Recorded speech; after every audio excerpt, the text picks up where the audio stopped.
திருப்பூர் மாவட்டம் பல்லடம் சட்டமன்ற தொகுதி அதிமுக வேட்பாளர் பரமசிவத்தை ஆதரித்து நடிகை விந்தியா தீவிர பிரச்சாரத்தில் ஈடுபட்டார். நடுவேலம்பாளையம் பகுதியில் திரண்டிருந்த மக்கள் மத்தியில் அவர் உரையாற்றினார். அப்போது தமிழகத்தில் குற்றச்சம்பவங்கள் அதிகரித்து வருவதாக அவர் குற்றம் சாட்டினார். குறிப்பாக பெண்களின் பாதுகாப்பை உறுதி செய்ய வேண்டுமானால் மீண்டும் அதிமுக ஆட்சி மலர வேண்டியது அவசியம் என்று அவர் வலியுறுத்தினார். அதிமுகவின் கோட்டையான பல்லடத்தில் இரட்டை இலை சின்னத்திற்கு வாக்களித்து பரமசிவத்தை பெரும் வாக்கு வித்தியாசத்தில் வெற்றி பெறச் செய்ய வேண்டும் என்றும் விந்தியா கேட்டுக்கொண்டார். திருப்பூருக்கு டாலர் நகரம்ன்ற பட்டம் கிடைக்கிறதுக்கு முக்கிய காரணமா இருந்தது பல்லடம்.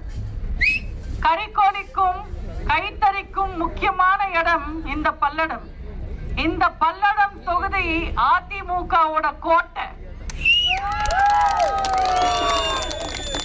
அதிமுகன்ற கட்சி ஆரம்பிச்சதுக்கு அப்புறம் நடந்த 11 தேர்தல்ல 9 முறை ஜெயிச்ச தொகுதி இந்த பல்லடம்.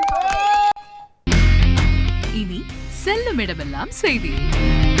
தந்தி டிவியின் வாட்ஸ்அப் சேனலை ஃபாலோ பண்ணினா செல்ல இருக்கும் இடமெல்லாம் செய்தி.